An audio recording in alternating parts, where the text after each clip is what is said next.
Copy creator. तो आज हम लोग class 10 science chemical reaction and it's equation के बारे में बात करेंगे। पिछले लेक्चर वीडियो में हमने देखा था कि चैप्टर के अंदर कौन कौन सी टॉपिक हमको पढ़नी है, ठीक है। तो आज उसी का डिटेल स्टडी हम लोग शुरू करते हैं। तो फर्स्ट टॉपिक है हम लोग का difference between physical change and chemical change. तो आज हम लोग केमिकल चेंज और फिजिकल चेंज में डिफरेंस पढ़ेंगे, ठीक है। तो चलिए इसको देखेंगे होता क्या है। केमिकल चेंज में न्यू सबस्टांस का फॉर्मेशन होता है, यानी new substance is form. Physical change में कोई भी न्यू सबस्टांस का फॉर्मेशन नहीं होता है, यानी यहां पे हम लोग बोलेंगे no new substance is form. Second properties हम लोग बोल सकते हैं कि केमिकल चेंज में chemical properties get changed.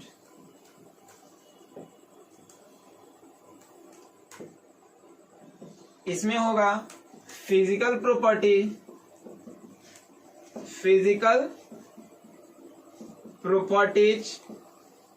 Gate change. Third point लेते हैं, a state will be changed और नॉट। इसका थर्ड पॉइंट बनेगा स्टेट विल बी चेंज्ड। तो पहले इतने पॉइंट को हम लोग समझेंगे। यानी केमिकल चेंज में न्यू सबस्टांस का फॉर्मेशन होता है, फिजिकल चेंज में नहीं होता है। जैसे अगर जनरली हम लोग एक एग्जांपल लेते हैं वाटर का, तो वाटर से जो भी वाटर अगर लिक्विड फॉर्म में है तो उससे हम लोग आइस सॉलिड बना सकते हैं, वो वेपर के फॉर्म में आ सकता है। यानी कहने का मतलब सबस्टांस आपका वाटर ही है, ठीक है। उसका प्रॉपर्टी चेंज कर रहा है लेकिन न्यू सबस्टांस का फॉर्मेशन नहीं हो रहा है। अगर हम एग्जांपल लेते हैं बर्निंग ऑफ पेपर, यानी पहले पेपर था, अब वो जल के राख बन गया, ऐश बन गया। तो उसमें क्या देख रहे हैं हम लोग कि उसमें न्यू सबस्टांस का फॉर्मेशन हो रहा है।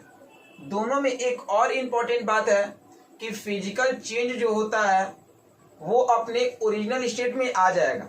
यानी कहने का मतलब कि अगर पानी से भाप बना है तो भाप से पानी बन जाएगा, लेकिन अगर कागज जल के राख बना है तो राख के पास अब वो क्षमता नहीं है कि कागज का फॉर्मेशन करेगा, ठीक है। तो इसमें न्यू सबस्टांस का फॉर्मेशन होता है, इसमें कोई भी न्यू सबस्टांस का फॉर्मेशन नहीं होता है। सेकंड पॉइंट मैंने बता रखा था, इसका केमिकल प्रॉपर्टी चेंज किया तभी वो न्यू सबस्टांस का फॉर्मेशन हुआ। इसमें फिजिकल प्रॉपर्टी चेंज किया तभी वो स्टेट चेंज करने में सार्थक था। थर्ड पॉइंट, इसमें स्टेट चेंज हो भी सकता है और नहीं भी, यानी सॉलिड लिक्विड गैस अपने चेंज को फॉलो कर सकता है, लेकिन इसमें चेंज करेगा। जैसे वाटर लिक्विड फॉर्म में था तो अगर वेपर बना तो गैस फॉर्म में और आइस बना तो सॉलिड फॉर्म में।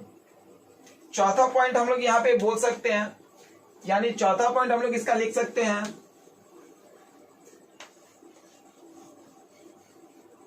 चौथा पॉइंट बनेगा it does not come back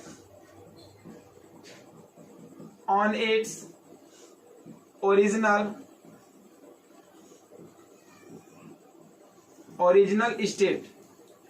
इसका बनेगा it come back on its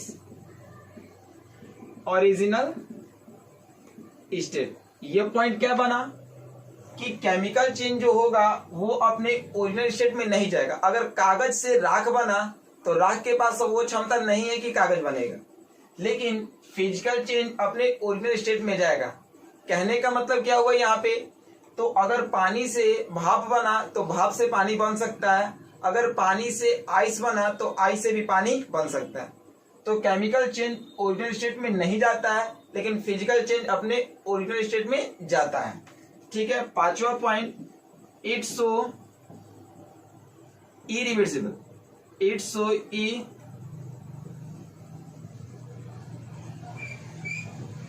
it's irreversible. Irreversible कहने का मतलब क्या कि एक ही फॉलो में रिएक्शन होगा, ठीक है। और इसमें हम लोग बोल सकते हैं पांचवा point, it so reversible. Reversible का मतलब क्या कि फॉरवर्ड टू बैकवर्ड और बैकवर्ड टू फॉरवर्ड, यानी केमिकल रिएक्शन जो होता है वो जनरली, केमिकल चेंज जो होता है वो इरिवर्सिबल होता है, यानी वो एक ही डायरेक्शन में जाता है। और फिजिकल चेंज जो होता है वो फॉरवर्ड और बैकवर्ड दोनों रिएक्शन को फॉलो करता है। यानी पानी से अगर बर्फ बना तो बर्फ से भी पानी बनेगा, ठीक है। तो इसका एग्जांपल हम लोग फिजिकल चेंज का, सॉरी केमिकल चेंज का हम लोग एग्जांपल बोल सकते हैं यहाँ पे burning of paper, burning of paper, would, charcoal और भी बहुत सारा चीज। और फिजिकल चेंज का सबसे बेस्ट एग्जांपल आप लोग लिख सकते हैं यहाँ पे वाटर और अगला सल्फर। यानी वाटर और सल्फर ये ऐसा एग्जांपल है कि जो तीनों स्टेट में मैटर का एग्जिस्ट करता है, सॉलिड में, लिक्विड में और अगला गैस में। तो यही हमारा था फिजिकल चेंज और केमिकल चेंज के बीच में डिफरेंस।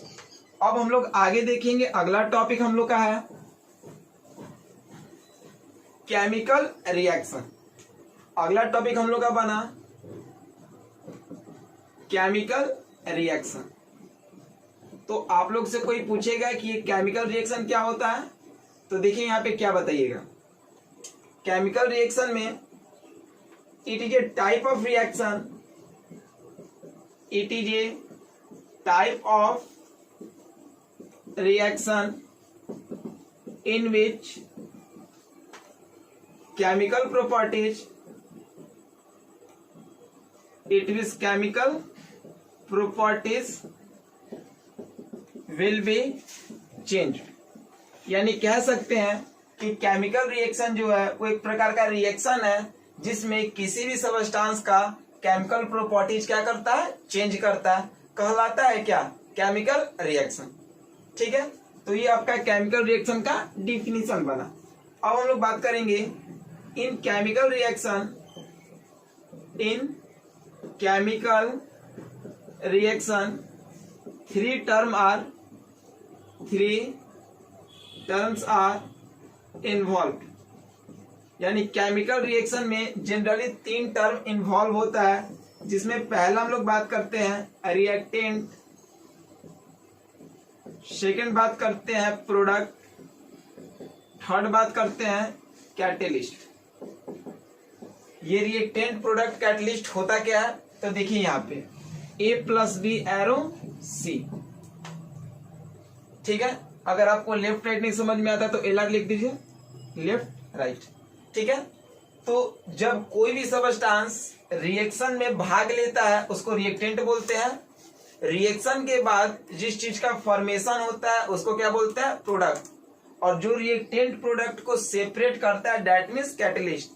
यानी कैटलिस्ट का एक काम और भी है कि वो रेट ऑफ रिएक्शन को चेंज करता है, कि वो रिएक्शन कब धीरे होगा कब तेज होगा वो डिपेंड करता है कैटलिस्ट। यानी जनरली हम लोग बोल सकते हैं the substance which takes part in a chemical reaction is called reactant. The substance which are formed by chemical reaction is called product. The substance which change the rate of reaction, यानी बोल सकते हैं कि जो rate of reaction को change करता है उसको क्या कहते हैं हम लोग, कैटलिस्ट बोलते हैं, ठीक है। या catalyst separate the reactant and product. Catalyst क्या कर रहा है, कैटलिस्ट एरो पे रहता है और वो सेपरेट करता है रिएक्टेंट को किससे, प्रोडक्ट से। और किसी भी केमिकल रिएक्शन में जो लेफ्ट साइड में लिखा रहता है उसको हम लोग रिएक्टेंट बोलते हैं, जो राइट साइड में लिखा रहता है उसको क्या बोलते हैं, प्रोडक्ट। तो यहां तक क्लियर हो गया। तो चलिए हम लोग तीनों का फिर डिफाइन करते हैं। सबसे पहला मेरा टॉपिक बना था रिएक्टेंट। रिएक्टेंट आप लोग को हम क्या बताएं, the substance which takes part in a chemical reaction, in a chemical reaction, यानी वैसा सबस्टांस जो केमिकल रिएक्शन में भाग लेता है उसको क्या बोलते हैं हम लोग, रिएक्टेंट। जैसे चीनी पानी को मिलाते हैं तो जनरली मान लीजिए जूस बन गया, तो चीनी पानी क्या हुआ, रिएक्शन में भाग लिया, तो चीनी पानी को क्या बोल देंगे, रिएक्टेंट। जूस बना तो रिएक्शन के बाद जो बनता है उसको बोलते हैं प्रोडक्ट, तो यहाँ पे जूस हो गया प्रोडक्ट। बनाया कौन, जैसे हम लोग क्या किए, चम्मच से उसको सेकिट किए, तो चम्मच क्या किया कि इस रिएक्शन को जल्दी या धीरे धीरे करने में मदद किया, तो वो हमारा हो गया था कैटलिस्ट। यानी the substance which takes part in a chemical reaction is called reactant. उसके बाद बात करते हैं हम लोग प्रोडक्ट। प्रोडक्ट क्या बना है, the substance which are formed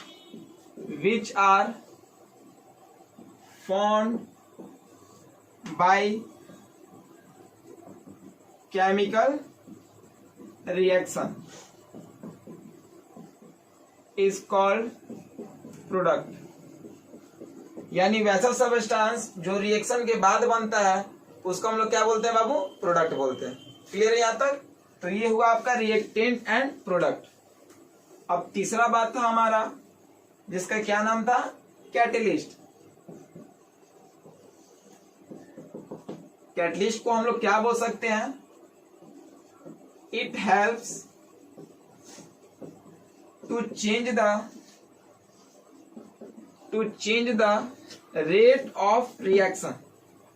ठीक है, यानी कोई भी रिएक्शन के रेट को चेंज करता है, या तो रिएक्शन के रेट को घटा सकता है या तो बढ़ा सकता है। यानी catalyst help to change the rate of reaction and it also separate reactant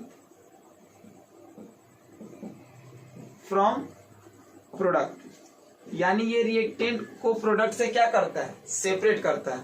ठीक है, जनरली हम लोग एक रिप्रेजेंटेशन लिखते हैं, यानी इस A प्लस बी को हम लोग क्या बोल देंगे बाबू, रिएक्टेंट बोल देंगे। ये C जो है उसको क्या बोल देंगे, प्रोडक्ट बोल देंगे। और ये जो एरो है इसको हम लोग बोल देंगे कैटलिस्ट। ठीक है, यहां तक क्लियर हो गया।